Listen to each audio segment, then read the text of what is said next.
He sat at his desk, staring at the new client, a well-dressed black man. "Sorry, I don't take clients who don't meet my financial standards," he said without looking up. The man smiled, almost pityingly, and handed over a folder. When John saw the name, he froze. It was the owner of one of the biggest tech empires in the world. How had he misjudged so badly? What happened next would shatter John's life. But let's start at the beginning. John Miller had seen it all. The wealth, the luxury, the power. His office in downtown Chicago was a testament to his success. His clients were the elite, executives from Fortune 500 companies, Hollywood celebrities, tech moguls. His name was synonymous with financial success, and he prided himself on only working with the best. He was a man who never doubted his own judgment. So when a new client walked in one afternoon, John didn't even look up. The man was black, dressed in a simple gray suit with a quiet confidence that didn't immediately scream wealth. John didn't have time for appearances that didn't meet his standards. "I'm sorry, but I don't take on new clients unless they meet certain financial thresholds," John muttered, scanning through paperwork. His voice was cold, dismissive even. He'd heard it all before. People who thought they could buy their way into his circle with promises of big deals or future investments. But this man, he didn't even seem like he was worth the time. The man, David King, smiled slightly, almost apologetically. There was a pause before he spoke. "I understand," David said, his tone calm but firm. "But you might want to take another look." David slid a folder across the desk. John raised an eyebrow, the slight irritation in his chest shifting to curiosity. He opened the folder with a dismissive flick, half-heartedly scanning through the first few pages. But when he reached the last document, his hand froze. His eyes went wide as he read the name at the top. David King. It couldn't be. David King was no ordinary client. The portfolio contained assets in the billions, a tech empire that spanned continents. John's mind raced as he processed the enormity of what was before him. This wasn't just any business mogul. This was the heir to one of the largest, most influential companies in the world. John felt a tightness in his chest. He had judged too quickly, assumed too much. His reputation for spotting high-profile clients had just been shattered, and all it had taken was one quiet man in a modest suit. David left, his footsteps echoing in the empty office, and with him went the last shred of John's composure. The folder remained on the desk, a silent reminder of his momentary lapse in judgment. John sat there, motionless, staring at it, but his mind was already miles away, spiraling into a mix of anger and shame. His pulse quickened, his breath shallow as he replayed the encounter in his head. How could he have been so blind? The disgust he felt wasn't just directed at the situation, it was aimed at himself.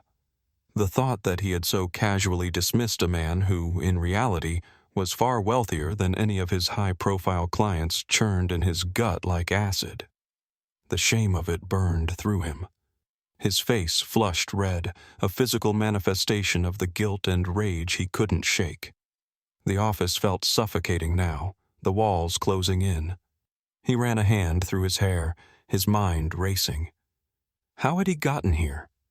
How had he so easily dismissed a person based on appearance, based solely on what he thought he saw? John had been a professional for years, had built his empire on the back of a reputation for seeing things others couldn't. Yet, in that one moment, his arrogance had led him to overlook the most fundamental rule: never judge a book by its cover. His thoughts turned darker. There was no denying it now.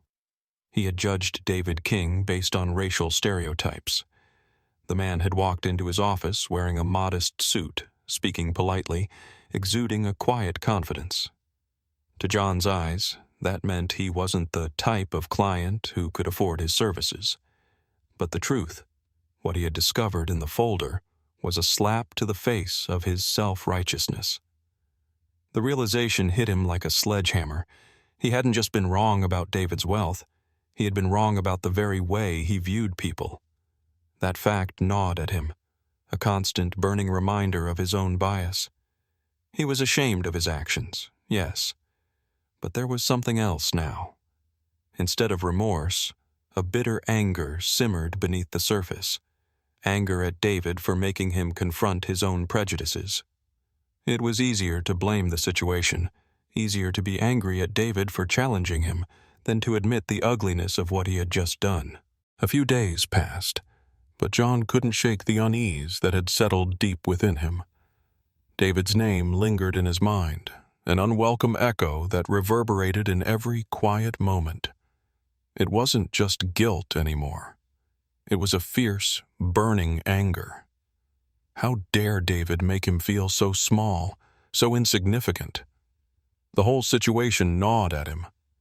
Why did someone like David, with all his wealth and influence, insist on maintaining such a humble, unassuming demeanor? The audacity of it, the sheer lack of ego, it unsettled John in ways he couldn't fully explain. It felt almost like a personal affront. Then the call came. His assistant's voice crackled over the line, laced with surprise. "Mr. King is on the line, sir." John's heart skipped a beat, the air thick with tension. His fingers tightened around the receiver as he struggled to keep his composure. David's voice came through, cool, measured, and yet there was an undeniable firmness beneath it. "I want to discuss my portfolio. You made a mistake when you dismissed me. I think you owe me an apology." John's jaw clenched. The nerve, the audacity to call him directly after everything. His anger flared up again, faster than he could control. "You think you can just walk in here with your demeanor and demand respect? Let me be clear, you're not getting my services." The words were sharp, biting, and filled with a sense of superiority he didn't want to let go of. But David didn't waver. "Then I'll take my business elsewhere, but you should know, I'm not the one who's lost here." His calm tone only heightened John's frustration, the sense of power David had over him making his blood boil. It was like being punched in the gut by someone who refused to get angry, someone who didn't need to raise their voice to have the last word. John slammed the phone down with a force that shook the receiver. His chest heaved as the pressure inside him built. The moment had been brief, but it was enough to send him spiraling into a rage that he couldn't contain. He was furious with himself, yes, but there was something else, a deep, seething anger at David. How dare he? How dare he be so calm, so poised, while John was left reeling from his own foolishness? He was not going to let this go. Not now, not ever. Weeks later, John received a notice that David King's investment group was switching to another firm, a competitor that had been quietly monitoring the situation. But there was something unexpected in the note that John had not anticipated. A small line at the bottom read, "In light of your decision, we have also shared this with several influential clients in the tech industry." John was hit with the realization that not only had he lost one of the most valuable accounts of his career, but he had also made himself the subject of industry-wide ridicule. Word of his behavior spread quickly among the elite financial circles, and his reputation took a massive hit. The tables had turned, and the satisfaction that John felt when he realized the extent of the consequences was overwhelming. He had tried to dismiss a man based on his appearance, only to lose everything. He was forced to confront his own deep-seated biases, and the painful lesson was more than just professional. This was personal. John learned that no one, regardless of their skin color, should ever be judged by appearances, and that sometimes the consequences of ignorance can be far more damaging than anyone could imagine.